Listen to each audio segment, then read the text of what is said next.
Hola a todos, mi nombre es Lina Cuadrado y mi compañera es Natalia Copete y hoy les vamos a presentar nuestro proyecto llamado ¿Qué son los números cuánticos? Este proyecto está motivado por nuestra experiencia como estudiantes y monitoras, pues nosotros hemos notado que la introducción que se le hace a los estudiantes sobre estos números cuánticos en cursos tempranos tanto de física como de química es generalmente insuficiente. Si bien en el curso de física moderna se presentan el proceso de resolución de la ecuación de Schrödinger, generalmente no se indica muy claramente la razón del surgimiento de los números cuánticos ni las reglas asociadas a estos. Y por otro lado, en cursos de química general hemos visto que usualmente se presentan estos números como un conjunto de reglas a seguir sin mencionar mucho sobre sus orígenes. Entonces, por lo anterior, nuestro proyecto consistió en realizar un video y un póster de introducción a la temática de los números cuánticos N, L y ML que surgen de resolver la ecuación de Schrödinger. Para realizar el vídeo y el póster, se lleva a cabo una búsqueda concienzuda de las posibles falencias en la enseñanza de este tema. Para esto, se tomaron en cuenta las opiniones de tutores de física y química de centros de apoyo de la universidad. Además, se realizó una lectura de los libros guía de dos materias de primeros semestres en las que se aborda ese tema, física moderna y química general. Y finalmente, al realizar el material educativo, se intentaron cubrir las falencias que se identificaron en los dos pasos anteriores. Sin más preámbulo, que disfrutes el vídeo. En la descripción de este vídeo hay un link al póster por si le quieres echar un ojo.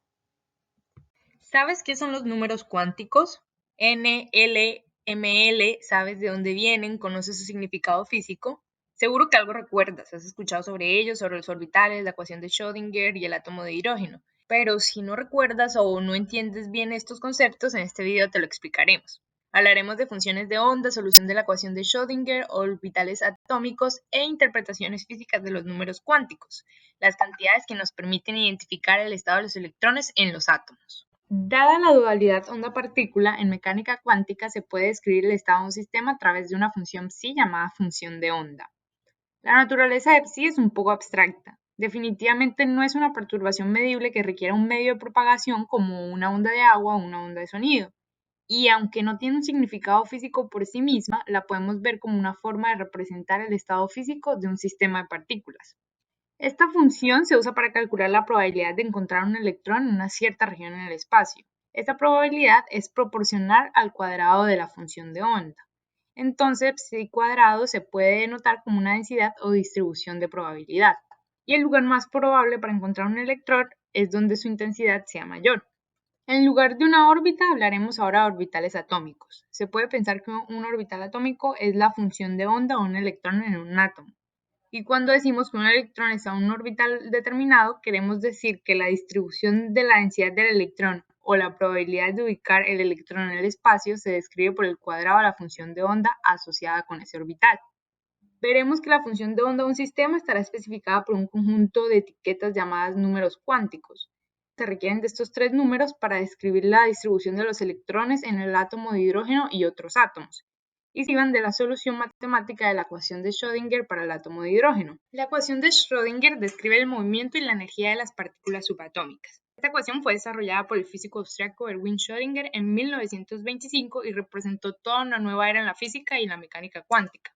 La ecuación nos dice los posibles estados de energía del electrón en un átomo de hidrógeno y la probabilidad de su ubicación en una región particular que rodea el núcleo.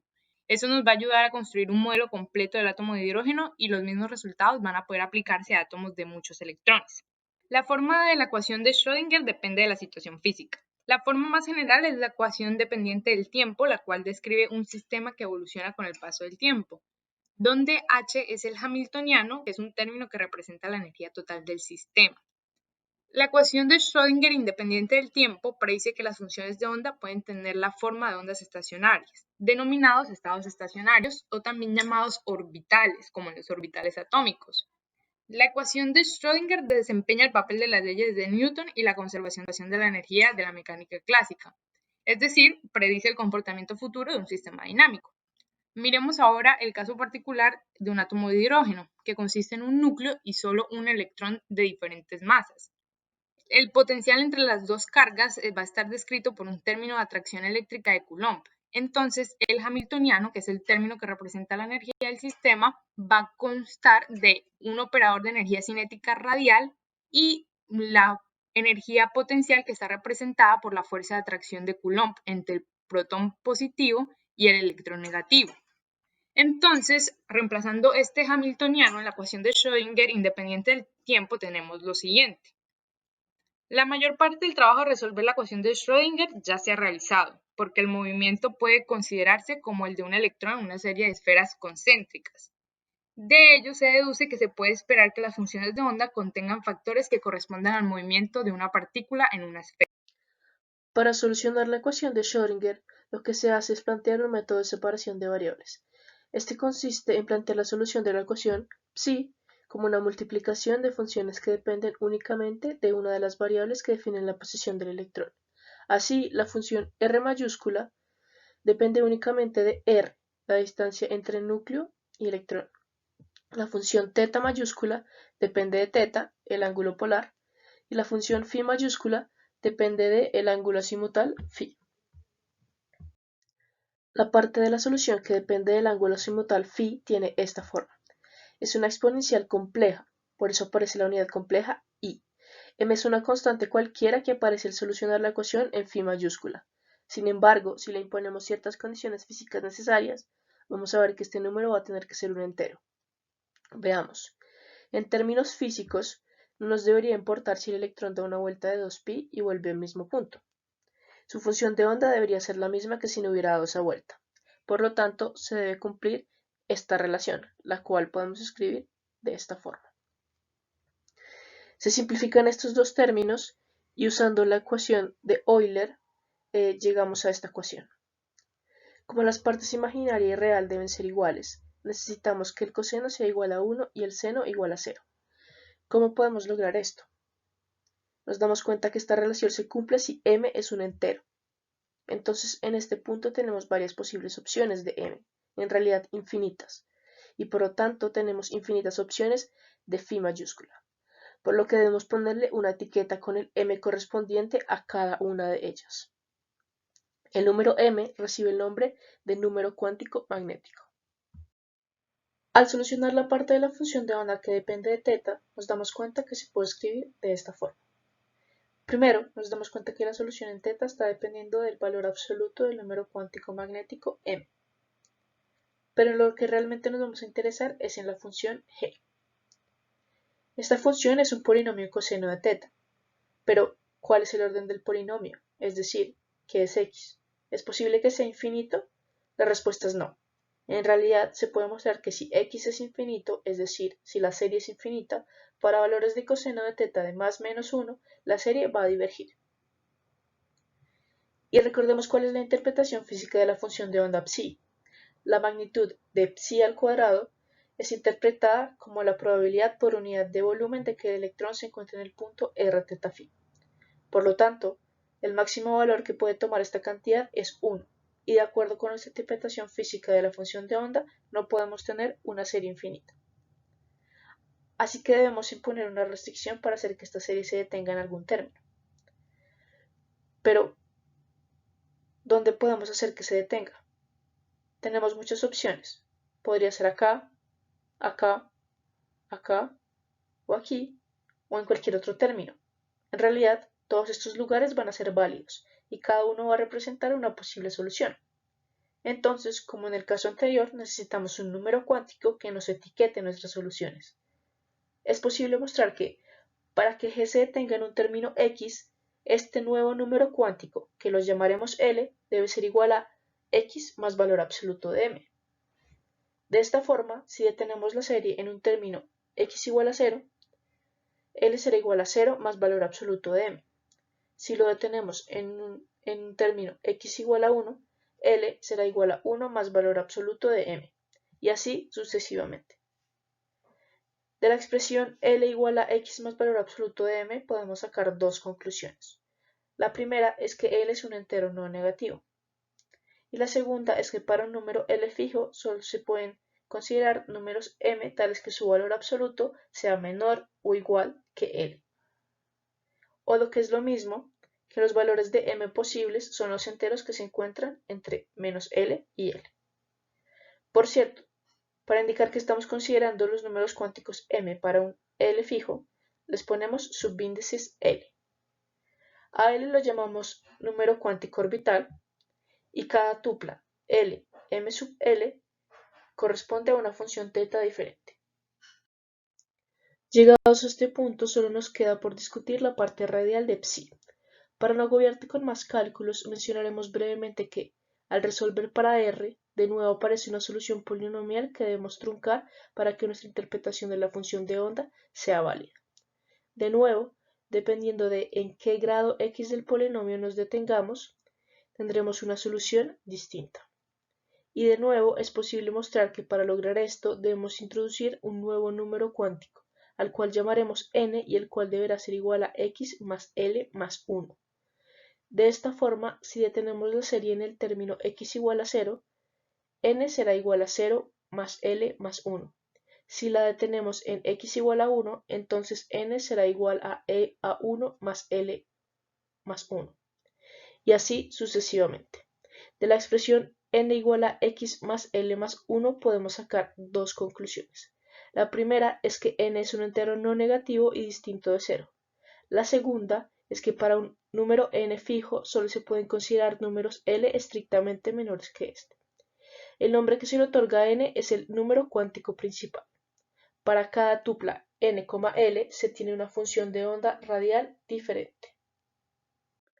En resumen, la solución de la ecuación de Schrödinger para el hidrógeno psi se puede determinar por partes, una parte dependiente del ángulo φ, otra de θ y una tercera de r. Al solucionar cada una de estas partes, surge la necesidad de imponer ciertas restricciones sobre las soluciones. Esto con el fin de que la solución global psi pueda tener una interpretación física coherente con la mecánica cuántica. Las restricciones se traducen como números cuánticos con unos posibles valores bien definidos. Y además surgen ciertas reglas que deben cumplir estos números. Para un valor de n determinado, solo es posible tener valores de L estrictamente inferiores, y para un valor de L determinado, solo es posible tener valores de m sub L en el intervalo que va de menos L a L. La tripleta n, L, m sub L nos permite etiquetar las diferentes soluciones psi. Por lo tanto, cada tripleta representa un estado distinto. Ahora que ya estamos familiarizados con las soluciones de la ecuación de Schrödinger psi, hablemos un poco más sobre ellas. En el siglo pasado, a estas soluciones se les bautizó como orbitales atómicos, para distinguirlas de las órbitas atómicas propuestas por Bohr, las cuales tenían radios determinados. Cada una de estas soluciones constituye uno de los estados en los que se puede encontrar el electrón en el átomo de hidrógeno. Con esto nos referimos a que la probabilidad por unidad de volumen de encontrar el electrón en una región del espacio está descrita por la magnitud al cuadrado del orbital. Para referirnos a los diferentes orbitales de forma inequívoca, se tiene una nomenclatura en la que primero se coloca el número cuántico principal, luego se coloca la letra asociada al número cuántico orbital, lo cual aclararemos a continuación, y al final se coloca una forma de identificar la orientación de la representación gráfica del orbital. Por razones históricas, a los diferentes valores de L se les asigna una letra. En la siguiente tabla se presenta la correspondencia entre los diferentes valores de L y las letras que los representan. Ahora, para aclarar todos estos conceptos, hagamos un ejemplo. Consideremos el orbital 2px. Este orbital corresponde a un número cuántico principal igual a 2, a un número cuántico orbital igual a 1, y la x indica que la representación del orbital está orientada a lo largo del eje x. Existen varias formas de representar visualmente los orbitales, pero probablemente la más usada es aquella en la que se genera la gráfica de la magnitud del orbital al cuadrado en 3 dimensiones, tal que la superficie de la figura encapsule una cierta probabilidad de hallar al electrón en esa región del espacio. Generalmente, esa probabilidad se toma como el 90%. Por ejemplo, en estas representaciones de los orbitales 1s, 2s y 2p, las superficies de las representaciones encapsulan la misma probabilidad de hallar al electrón. Esto nos permite ver, por ejemplo, que en el orbital 2s el electrón se encuentra en promedio más lejos del núcleo. Adicionalmente, algo importante que debes saber en relación con los números cuánticos es que L determina la forma de la figura de la representación del orbital, M sub L determina la orientación de la figura y N determina el tamaño, es decir, qué tan lejos del núcleo se encuentra la superficie que encapsula el 90% de la probabilidad. Además, N también determina la energía en orbital, es decir, la energía del electrón que la ocupa. Ahora, todo este modelo lo hemos explicado para el átomo de hidrógeno, pero ¿cómo funciona para el resto de átomos con más electrones? Pues empezamos igual que con el átomo de hidrógeno. Planteamos un sistema que ahora va a tener dos electrones y planteamos su hamiltoniano. En este hamiltoniano ahora se debe incluir el término de la energía cinética para cada electrón, debemos incluir el término de la energía potencial por la atracción que siente cada electrón por el núcleo positivo y además debemos incluir un término de energía potencial por la repulsión que sienten estos dos electrones, pues están cargados negativamente. Es precisamente a causa de esta repulsión electrónica que no es posible resolver la ecuación de Schrödinger de forma exacta para átomos no hidrogenoides. Y aunque existen algunos métodos numéricos que funcionan bien, la solución exacta no puede ser escrita en forma general. Por lo tanto, se hace necesario aproximar los estados de los electrones para el resto de átomos como funciones de onda hidrogenoides. Es decir, en un átomo polielectrónico se considera que cada electrón ocupa un estado de tipo hidrogenoide, y lo que cambia entre un átomo y otro son las energías relativas de los estados. En otras palabras, un orbital de un electrón puede convertirse como un set base para describir los estados de átomos de muchos electrones. Esta aproximación es entonces la que nos permite asociar los diferentes átomos de la tabla periódica con los números N, L y ML. Estos números son entonces usados de forma implícita por cualquier persona que esté utilizando una tabla periódica.